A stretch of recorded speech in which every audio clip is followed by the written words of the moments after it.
First of all, fantastic outfit as always, Sean. When you joined the UFC and started the Sugar Show, as you said, you always pictured nights, I imagine, that shone out from the rest of the sport. Going into Saturday night, is this exactly what you sort of wanted to achieve in your fighting career, doing moments like this, which are one of one? Hell yeah. This is exactly, I mean, yeah, looking back, 2017, 2018, I was on the undercard. Well, co-main event on my debut on a not so great card. But yeah, this is what I wanted, something like this. Obviously, we didn't know the Sphere was even a thing at those times, but I wanted one-of-one kind of moments, and this is it. You have got to take a look inside the Sphere, I understand, right? So Wrong, brother. I haven't. I went down to Dana's little office area. They got their idea room and stuff, so that's where I kind of checked out the Sphere. Okay. So once you did get to see that, you did get an idea of his vision for it, and then maybe this sort of co-headlining with the building itself became a bit more palatable to you? Hell yeah. Yeah, Dana gave me goosebumps just talking about it. It was talking to Dana about anything off camera. He's the same, kind of just fired up, super inspirational to be around. But yeah, once he kind of showed me his vision of it, how much effort he's put into this, and how much work the UFC and everyone's put into this, it really gives you a different perspective on how crazy of an event this is going to be. You're also a guy who likes to sort of in-picture moments, right, that you achieve, whether it be a highlight fight finish or something like that. When you view your own walkout in this environment, how excited are you to be able to watch that back after the fight and sort of see that moment? For me, right now, it's like the Sphere is going to be cool for everyone else, but I have this. For me, it's tunnel vision. I'm walking to the cage. I'm doing what I have to do. I'll enjoy the show after. I don't let myself kind of think about all that. So, for me, it's going to be. Well, we'll see. Maybe it's going to be so crazy I'm going to have no choice but to look around and I mean, I'll look around and take it in, but I'm not thinking about all the extra stuff. Okay. Moving on to Merab then, I think he's one of those opponents that you sort of know what he's bringing to the table, right? He's going to spam takedowns. He's going to sort of throw a bit recklessly until he gets an opportunity to spam those takedowns. Does that make it easier for you to prepare, or does it make it a bit more dull to prepare for, knowing that you have to just do the same sort of drill again and again? Preparation went great. It's everyone's sparring is just sparring. It is what it is. I enjoy training camp a lot, so it was a good camp, and him having that style is either going to work for him or it's going to get him knocked out, and we get to find out in a few days. What do you make of Merab as a person, right? I mean, Dana White sort of called him a moron the other day with some of the stuff he puts on social. When you see that stuff on social, do you just see a guy who's trying to build his own brand, or do you see a guy who's making fundamental errors in what he's putting out there? A little bit of both. Mostly stupidity. I mean, the dude jumped. He didn't know what ice was. He jumped. He didn't know if water got cold, that cold that it turns to ice. He jumped in ice onto his head. So I mean, that's the person we're talking about. I kind of going off of that. Merab has said you've not wanted to fight him since 2018. You've said he has a punchable face. They show him on the countdown. He's like watching your fights. He's like this guy and everything. Is it personal between you, or is it just this kind of been building so much you guys are tired of thinking about each other? A little bit of both. I think it's definitely became more personal when I knocked Aljo out. So I think that kind of made it a little bit more personal.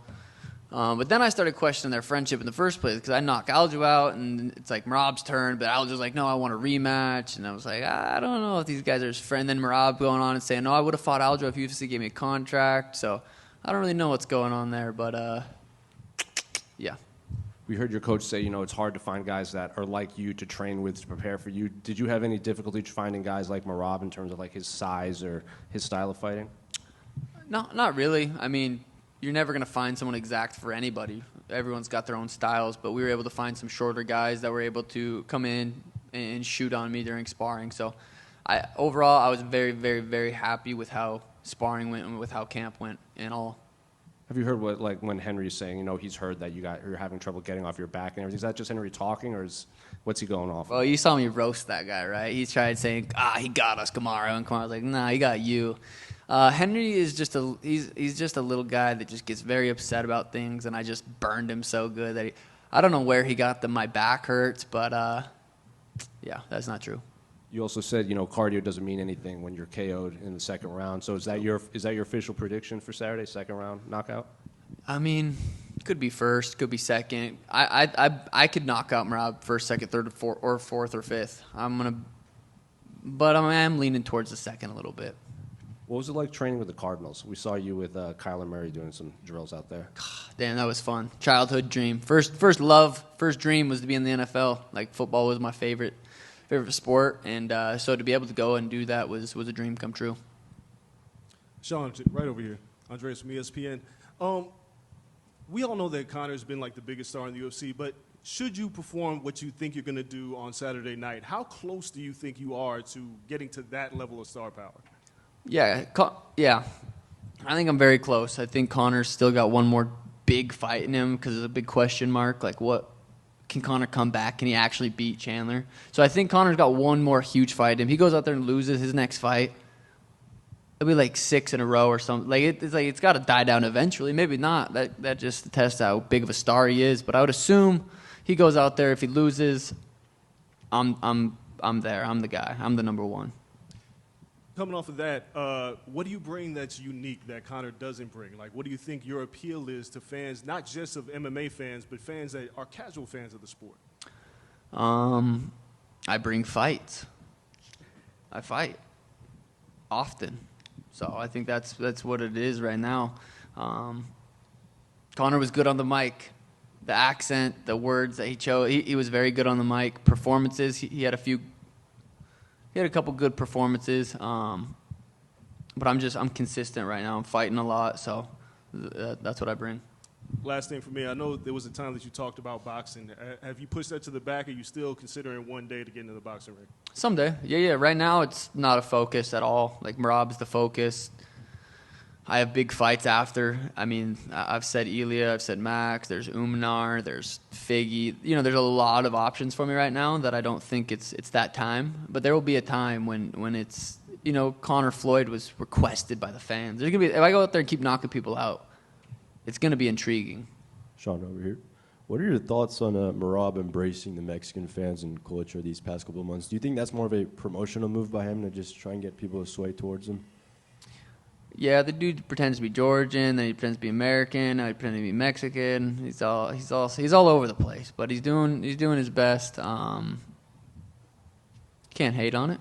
And I know obviously a big focus not only on the fights but the Sphere. I mean, I'm sure you heard a lot about that already. But being back in Vegas for you, I know Vegas has always been a city you like to fight in, and you wanted to be on last December pay-per-view. So I guess how does it feel for you just to be back in Las Vegas? God, it feels great. It feels like we're home. My first, I think, we'll count in the contender series, I think my first 10 fights were here in Vegas. So feels so good to be home. Feels good. The short fight week in Boston, or in Abu Dhabi, I was there like 17 days early. Boston, I was there Sunday. Miami, I was there Monday. This week we got in Tuesday afternoon. Fight week's gonna feel nice and short, and I'm very excited to be back in Vegas. And speaking of the contender series, a lot of people, when you talk to them about the contender series, they think about your performance when Snoop Dogg was on. The show has come a long way since that performance. So what do you make of the show's progress and all the talent that's coming out of the show? Yeah, sweet. I mean, the cage is right there. When I was fighting, I think it was actually in here as well. But the whole production of it it's improved a ton. So, when I fought in the contender series, I definitely wasn't here. It came a long way. And back to your career, obviously, there's a couple guys that have their names in their hat for it to be next. So if you get past Merab, who do you think should be more deserving of a fight, whether it's a Figueiredo or an Umar Nurmagomedov? What do you think? I'll say this just so it gets clipped. Merab probably won't see the whole thing. He'll probably just see this. I think Umnar is more deserving to fight me right now than Merab. I don't really mean that, but Merab's going to see that freak out. He has this weird thing against Umnar. He got asked about him, and he left. He's like, who's Umar? He just doesn't think he's deserving. So I'm sure that'll get clips sent to him, and he'll freak out. But as far as who's next, it's definitely not Umar. It could be. It could be Figgy. Could be Ilya. There's options. Right now, it's pointless. So I got to go out there and take care of Merab's, but we got options after. If it were to be Umar, could you think that would be the closest thing to another Conor Khabib build-up? Absolutely. I mean, Irish, Russian. I mean, it's there for the big fight. Last one for me. You mentioned Ilya. Ilya has a big fight with Max Holloway coming up. How do you see that one going at UFC 308? Honestly, I think Max might piece him up. Ilya's very, very skilled. Ilya's, up there top 3 pound for pound, in my opinion. So I'm very, very excited for that fight. I haven't been this excited for a fight for a while, so I'm looking forward to that one, but I think Max potentially could piece him up. Sean, back over here. How different was this camp compared to Aljamain Sterling? Both teammates, both like to wrestle. That camp, you were injured with a rib, so like you were kind of limited on the wrestling. Like, how different was this camp? I would say that camp, I'd give it a D plus. Like, I was able to still run. I was still able to do my hill sprints. I was still able to hit mitts. I was able to get in good like kickboxing shape. But as far as like jiu-jitsu shape, grappling shape, there was, from 6 weeks out to the fight, there was none, 0. So that camp wasn't necessarily great. This camp, I'd give it an A. I think this camp's been excellent, and it needs to be, because Merab's very, very dangerous. So it needed to be a good camp. It was a good camp, and I'm excited to go out there and perform for everyone. How bummed were you to not have Tommy compete on the Contender Series? Yeah, that sucks, man. He'll grow from it. It'll be a learning lesson. It's a learning lesson to everybody in the gym. It's like when you're that close to the fight, we got to be smarter. And but yeah, that was tough. But it'll go by fast. He'll be back. He'll be on it, and he'll do his thing. And finally, for me, was there a Mexican fighter in the UFC that you liked watching, or that inspired you? A Mexican fighter. I just think of Kelvin Gastelum off the top of my head. His fight versus Izzy, that was the first one that came to my mind. But Mexicans are just they're always fun. They're always in a good fight. They're always tough. They're knockout. And but yeah. Sean over here. Sean, going back to Contender Series, obviously some fighters get built up outside the promotion and then they come over and it's a big deal. What benefit do you feel you've had specifically pretty much growing up under the UFC banner? Yeah, each fight you get to go and perform on the UFC under the UFC platform is a huge benefit. Like, there's just no eyeballs anywhere else like the UFC. So for me to be able to go there and build myself from when I started to now, it's like every fight I become a little bit more popular, and so it's a huge benefit doing that under the UFC. I've got a couple more for your reaction. Do you think Merab should have to give you back your jacket if you win? He doesn't have it. He borrowed it because I gave it to him. His nose looks like a coat hanger. I was talking to Aljo. That's the thing. You clearly see in the video that I take my jacket off and I put it on the handle. People are like, "Oh, Merab stole your jacket." He didn't steal it. I let him hold it for me.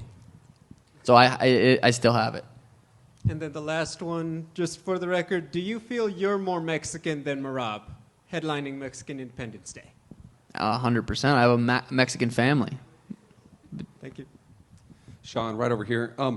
In the past year, just how would you describe what being a champion has been like? Winning the title in Boston, defending it, just how would you describe what that's been like? Before I was champ, I told myself I need to live like I'm the champ. As far as what I'm doing, training, what I'm doing outside the gym, I need to live like a champion if I want to become a champion. So I've been doing it for a while. Like, train, recover, COD, train. Like, it's a very basic lifestyle for the most part. Back last September, you got to go up to Missoula and celebrate with the Grizzly football team. Got to be celebrated at the stadium in front of thousands of fans. Can you just describe what that was like, being celebrated in Montana in front of a stadium like that? Yeah, that was cool. That was felt good to go back home and be celebrated. Montana's, I'm born and raised there. It kind of molded me as a fighter, so yeah, it was cool.